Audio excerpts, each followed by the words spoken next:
Morning दोस्तों, मैं रुद्र प्रताप सिंह अपने सिविल करियर चैनल में आपका स्वागत करता हूं। दोस्तों आज लेक्चर 4 है हमारा और इसमें हम लोग देखेंगे कि क्या क्या हम पहले पढ़ चुके हैं उसके बारे में देखेंगे और उसके बाद फिर हम अपना अगला टॉपिक स्टार्ट करेंगे क्या पढ़ना है। ठीक दोस्तों, पहले हम क्या पढ़ चुके हैं, रेल पथ अर्थात रेल ट्रैक क्या होता है इसके बारे में अध्ययन कर चुके हैं दोस्तों। फिर उसके बाद हम लोग पढ़े रेल पथ का इतिहास, history of railway, history of railway के बारे में पढ़ चुके हैं। तो फिर देख चुके हैं दोस्तों कि हाँ हमारा हिस्ट्री ऑफ रेलवे क्या है। और उसके बाद दोस्तों हम लोग पढ़ चुके हैं भारत के रेल परिवहन का विकास कैसे हुआ। फिर हम लोग पढ़े हैं पुराने जोन और नए जोन के बारे में अध्ययन किए हैं। फिर हम लोग पढ़े हैं रेल परिवहन के लाभ, स्थायी मार्ग, रेल गेज या रेल पटरी की चौड़ाई और रेल गेज का चयन। मतलब इतने टॉपिक अगर आपको देखना है तो आप हमारे पिछले वीडियो में जाइए और इसका पूरा डिस्क्राइब किया हुआ लेक्चर पढ़ा हुआ है, आप उसमें से देख सकते हैं और पढ़ सकते हैं। ठीक दोस्तों, आने वाले पेपर में आपका काफ़ी हेल्प करेगा। दोस्तों मैं अपने नोट्स से आज पढ़ाऊंगा। दोस्तों मैं नोट से पढ़ाऊंगा और नोट से आपको क्या बेनिफिट रहेगा उसके बारे में बताऊंगा। दोस्तों आप अगर नोट से पढ़ेंगे तो ये बेनिफिट रहेगा दोस्तों आपको कि हम नोट्स बना के तैयार किए रहेंगे और आपको लेक्चर आप प्रोवाइड कराते जा रहेंगे और पढ़ाते ही रहेंगे और ये नोट भी आपको मिल जाएंगे। नोट्स जब मिल जाएंगे दोस्तों तो आप क्या कर सकते हैं, इन नोट्स को देखकर पेपर के टाइम जा सकते हैं और पेपर दे सकते हैं। ठीक, और उससे काफ़ी बेनिफिट रहेगा आपका। चलिए आइए दोस्तों, आज हम लोग जानते हैं अच्छे रेल मार्ग के लिए क्या आवश्यक बातें ध्यान में रखना है। ठीक दोस्तों, अच्छे रेल मार्ग के लिए आवश्यक बातें क्या क्या है। Requirement of permanent railway track. तो दोस्तों सबसे पहले हम लोग जानेंगे गेज। गेज के बारे में ही पहला अध्ययन करेंगे। ठीक दोस्तों, गेज के बारे में जो आप बता भी चुके हैं पहले से भी। गेज क्या होता है दोस्तों, दो रेलों के बीच की दूरी जो होती है उसे हम क्या कहते हैं दोस्तों, गेज। अब गेज के बारे में क्या मतलब जानना क्यों है उसके बारे में देखते हैं। गेज जो होता है, रेल पटरी की गेज एकदम सही होनी चाहिए। गाड़ी का अवपतन रोकने के लिए यह आवश्यक है कि अवपतन का भयानक दुर्घटना होता है। मतलब कि जो दोस्तों ये गाड़ी का अवपतन मतलब रुकावट एक प्रकार से होती है। अवपतन मतलब कि जहाँ मोड़ होता है तो दोस्तों जब गाड़ी रुकती है तो क्या होती है, अगर स्लोप सही से नहीं दिया गया है तो क्या होगी, गाड़ी वाड़ी पलट भी सकती है। तो ये हमारा बताया गया है कि रेल पटरी की गेज एकदम सही होनी चाहिए। जो गेज है एकदम सही होना। अगर मान लो गेज तो कहीं आगे जाके हल्का सा, ज्यादा नहीं हल्का सा अंदर आ गया दोस्तों, क्या होता है हमारा रेल पर जो रेल गाड़ी होती है दोस्तों हमारी रेल से बाहर चली जाती है और रेल के बाहर जब गई समझ लो गाड़ी हमारी पलट गई। इससे बहुत भारी दुर्घटना हो सकती है और बहुत जाने जा सकती हैं। इसीलिए अपने गेज को क्या है दोस्तों कि एक साइज के रखना चाहिए। पता चले यहाँ आप बीच में 1.2 मीटर की स्पेस दे दिए, आगे चल के 1 मीटर का दे दिए तो क्या हुआ, हमारा जो 0.2 था इससे क्या होता है दोस्तों कि रेल गाड़ी जो हमारी रेल से बाहर निकल जाती है। ठीक, अब देखेंगे दोस्तों शीर्ष तल। दोनों रेलों का शीर्ष तल वक्रों को छोड़कर समान तल पर रहना चाहिए। क्षैतिज वक्रों पर बाहरी रेल बाहुत्थान मतलब सुपर एलिवेशन के अनुसार भीतरी रेल की अपेक्षा कुछ ऊपर उठाई जाती है। इसका कहने का मतलब उठाई जाती है जिससे हमारे रेल को मोड़ने में, रेलगाड़ी को मोड़ने में कोई दिक्कत ना हो। ठीक, अब देखेंगे संरेखण।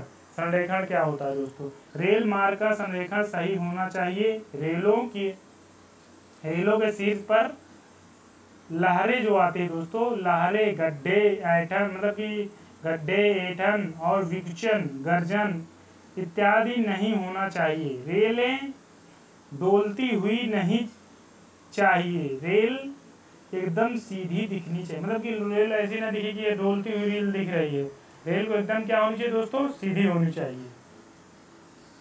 ग्रेडियंट के बारे में देखते हैं नंबर 4 में। ग्रेडियंट क्या है दोस्तों, रेलों के अनुलंब ढाल। ग्रेडियंट सरल तथा ढाल में परिवर्तन क्रमिक होना चाहिए। जो ढाल दिया जाता है दोस्तों वो क्रमिक रूप से देना चाहिए। ये कहीं ढाल ज़्यादा दे दिए कहीं कम दे दिए, इससे क्या होता है कि रेलगाड़ी चलने वाली रेलगाड़ी में बहुत दुर्घटनाएं घट सकती हैं। क्योंकि रेल कहीं अगर नीचे हो गई, स्लोप नीचे हो गया या ज़्यादा हो गया, क्या होती है हमारी गाड़ी चलने में डगमगाने लगती है और अपना वो मतलब कि क्या है, एक प्रकार से बोल सकते हैं कि हम अपना जो संतुलन रहती है खो देती है। जब संतुलन खो देगी तो फिर गाड़ी हमारी पलट जाएगी। अब देखते हैं 5 नंबर में क्या दोस्तों, पार्श्व सामर्थ्य। ट्रैक की पार्श्व सामर्थ्य पर्याप्त होनी चाहिए, मतलब कि लेटरल स्ट्रेंथ जो है वो पर्याप्त मात्रा में होनी चाहिए। जो हमारी रेलें होती हैं, पता चलिए यहाँ की रेल 50 kg की, आगे चल के रेल वो जो दी गई है हमारी 40 kg की, ऐसी नहीं होनी चाहिए। रेल का जो पर्याप्त सामर्थ्य है वो हर जगह सेम होना चाहिए। वक्र क्या दोस्तों, रेल पथ के वक्रों पर बाहुत्थान ट्रेन की गति के अनुसार अभिकल्पित किए जानी चाहिए। मतलब कि दोस्तों रेल पथ के वक्रों पर बाहुत्थान, मतलब बाहुत्थान में बाहरी जो रेल होती हैं ट्रेनों की गति के अनुसार, मतलब ट्रेन जहाँ गति कर रही है, मान लो मुड़ रही है, तेजी से जा रही है, तो उसका बाहुत्थान मतलब सुपर एलिवेशन जो होता है दोस्तों, वो हमारा उसी के अनुसार ऊपर नीचे रहना चाहिए, अभिकल्पित की जाना चाहिए। ठीक दोस्तों, आइए दोस्तों आज हम लोग जानते हैं विसर्पण के बारे में। विसर्पण को इंग्लिश में बोलते हैं क्रीप। रेलों का एक दूसरी, मतलब रेल जो होती दोस्तों, रेलों का एक दूसरी के प्रति प्रचलन तथा विसर्पण नहीं होना चाहिए। विसर्पण के कारण रेल जोड़ आगे पीछे खिसक जाती है। एक दूसरे के प्रति क्या नहीं होना चाहिए दोस्तों, जो रेल होती हैं उनके बीच में क्या नहीं होना चाहिए, क्रीप। और क्रीप हो गया तो क्या हो गया, हमारी रेल जो है आगे पीछे खिसक जाएंगी, इसलिए उनके बीच में विसर्पण नहीं होना चाहिए। अब देखते हैं दोस्तों 8 नंबर में आता है, रेल मार्ग से वर्षा जल की निकासी की उचित व्यवस्था होनी चाहिए। गिट्टी भराव में धूली, मृतिका, घास फूस आदि नहीं जमनी चाहिए। अगर जो अपना ट्रैक होता है दोस्तों उसमें घास फूस जम जाएंगे या पानी भर जाएगा तो ट्रेनों को भी चलने में दिक्कत आती है, इसीलिए जल निकास बनाना बहुत जरूरी है। ठीक दोस्तों, अब देखते हैं प्रसार जोड़ क्या होता है। रेलों के जोड़ सही तथा उनके मध्य निर्धारित रिक्ति, मतलब कि गैप बनी रहनी चाहिए, ताकि ताप प्रसार के कारण रेलें टेढ़ी ना हो जाएं।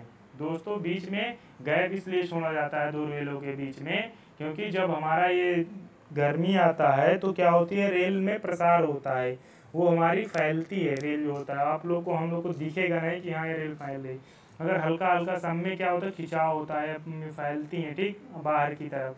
और जब होता है तो इससे क्या होता है, जो गैप होता है वो गैप हमारा मैनेज कर लेता है। अगर बीच में गैप नहीं दिया जाएगा तो दो रेलों के बीच में गैप नहीं दिया जाएगा, इससे क्या होता है फिर वो रेल आगे पीछे खसक जाएगी या मुड़ जाएगी, फिर दिक्कत आएगी। इसीलिए गैप दे देते हैं, तो इससे अपना वो क्या करती है, इससे कोई दिक्कत नहीं होती। अगर गैप दे देंगे तो इससे ये बेटर रहेगा कि रेल आगे पीछे खिसकेगी नहीं। अगर गैप नहीं देंगे तो क्या होगा, अगर रेल आगे पीछे खिसक गई तो रेल पटरी जो होती है मुड़ जाएगी। अगर मुड़ गई दोस्तों तो समझ लो ट्रेन पलट जाएगी, इसीलिए प्रसार जोड़ देना बहुत जरूरी है। अब दोस्तों आज हम लोग जानेंगे रेल पथ क्षमता क्या क्या है, इसके बारे में अध्ययन करेंगे। ठीक दोस्तों, रेल पथ क्षमता ये होता है दोस्तों कि ट्रैक कैपेसिटी, उसके बारे में जानेंगे। रेल पथ तथा सिग्नल व्यवस्था में पर्याप्त सुधार करें। क्या क्या सुधार होना चाहिए रेल पथ में, उसके बारे में देखेंगे। ठीक दोस्तों, कि रेल पथ तथा सिग्नल व्यवस्था में पर्याप्त सुधार करें, मतलब एक सुधार होना चाहिए। नहीं तो सिग्नल अगर नहीं सही रहेगा तो कभी भी ट्रेन आ सकती है, जा सकती है, जिससे क्या हो सकता है, बड़ी भारी मात्रा में दुर्घटना और मतलब कि जनधन की हानि हो सकती है। अत्यधिक शक्ति के रेल इंजन इस्तेमाल करके जो अधिक संख्या में डिब्बे खींच सकें, मतलब कि अगर व्यवस्था अच्छी रहेगी, सब कुछ ठीक ठाक रहेगा दोस्तों, तो अत्यधिक शक्ति वाले इंजन लगाएंगे और अधिक डिब्बा की मात्रा जो रहती है खींच सकते हैं। नहीं पता चले कि डिब्बा 10 है, अगर 20 डिब्बा लगा दो तो ट्रेन आगे ही नहीं बढ़ेगी, इससे दिक्कत आ जाएगी ना दोस्तों। इसीलिए पहले से ही मेंटेन कर ही रहना चाहिए अपने ट्रेन को भी, अपने ट्रैक को भी। गाड़ियों के स्टेशनों पर रुकने या हल्ट की अवधि को कम करें, मतलब क्या क्या होता है दोस्तों कि अब बार बार अगर गाड़ी रुकती है उससे भी रेल पथ में कैपेसिटी क्या होती है उसकी घट जाएगी। इससे क्या है कि इसकी अवधि को निर्धारित रूप से करना चाहिए, कहाँ रुकना है कहाँ चलना है, इसे सब निर्धारित कर देना चाहिए।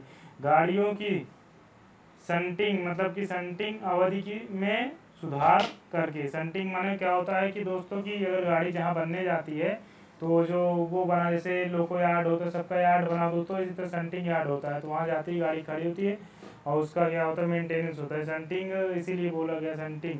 ठीक दोस्तों, सेंटिंग पे जब गाड़ी रुकती है तो उसका भी मेंटेनेंस होता है, तो उसकी अवधि निर्धारित कर देना चाहिए कब गाड़ी रुकना चाहिए सेंटिंग पे, कब नहीं रुकना चाहिए। ठीक दोस्तों, अब सिग्नलों पर प्रभावकारी नियंत्रण रखकर, सिग्नल जो है उसमें प्रभावकारी नियंत्रण रखने का मतलब है कि कब ट्रेन आ रही है तो कौन सा सिग्नल किस कलर का जलना चाहिए, तो ये सब बहुत ज़रूरी है दोस्तों। ये सब अपने मतलब कि प्रभावकारी रूप से नियंत्रण रखना, नियंत्रण सब चीज़ में नहीं, सिग्नलों पर नियंत्रण रखना बहुत जरूरी है। अगर नियंत्रण नहीं रहेगा दोस्तों तो क्या होगा, बड़ी दुर्घटना घट सकती है। मार्गों का दोहरीकरण तथा विद्युतीकरण करके, दोहरीकरण मतलब दो मार्ग बना के, एक जाने का रूट एक आने का रूट, अलग अलग रूट बना के उसमें लाइट की सारी सुविधा दे दिया जाए, इससे अपना रेल ट्रैक की कैपेसिटी अच्छी होगी।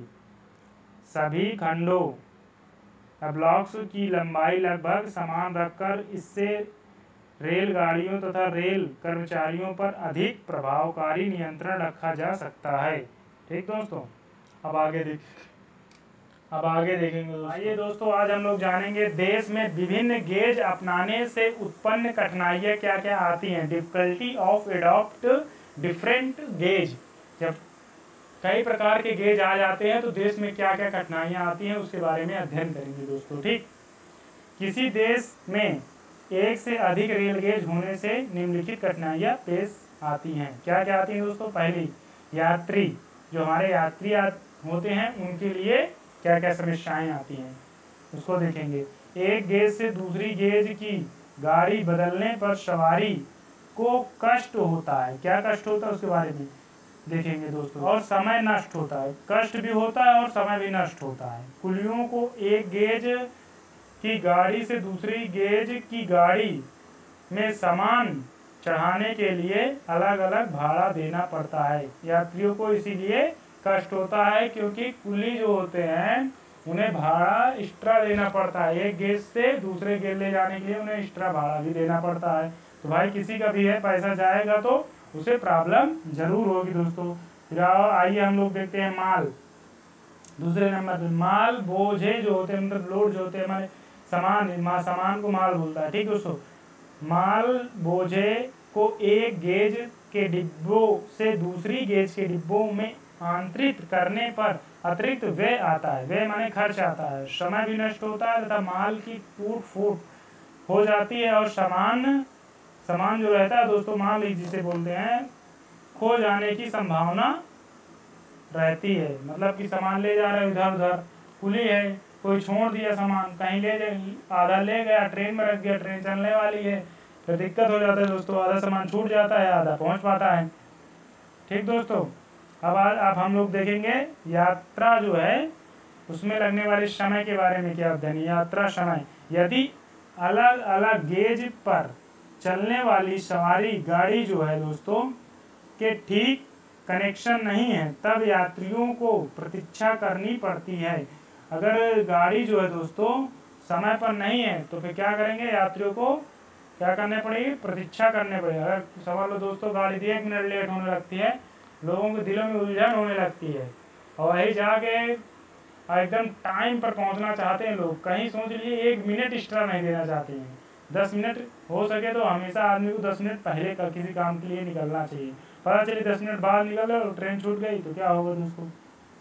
तो कहने का मतलब इसका यही है, यदि अलग अलग गेज पर चलने वाली सवारी जो है गाड़ियों के ठीक कनेक्शन नहीं है तब यात्रियों को प्रतीक्षा करनी पड़ती है, जिससे समय नष्ट हो जाता है और परेशानी उठानी पड़ती है। ठीक दोस्तों, और प्लेटफॉर्म तथा साइड के बारे में 4th नंबर है, प्लेटफॉर्म तथा साइड।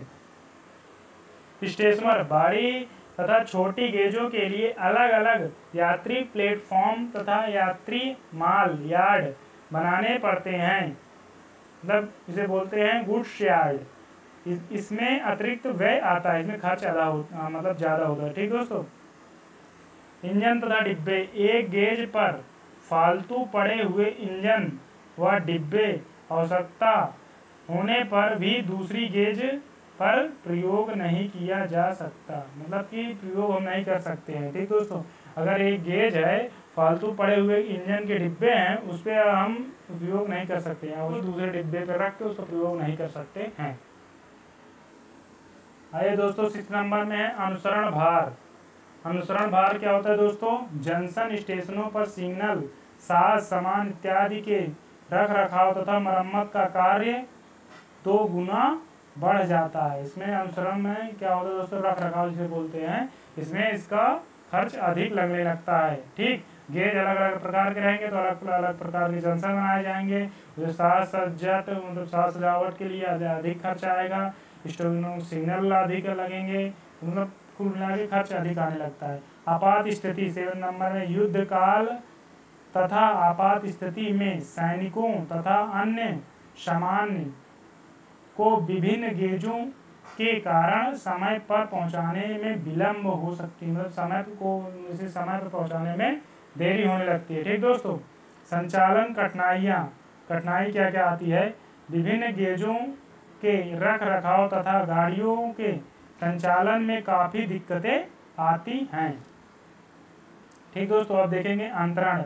एक गेज को अन्य गेज में बाद में बदलने पर बहुत व्यय आता है, अंतरण करने में बहुत खर्च आते हैं। ठीक दोस्तों, अब इसके बाद हम लोग जानेंगे बड़ी गेज के लाभ क्या क्या बड़ी गेज के लाभ है।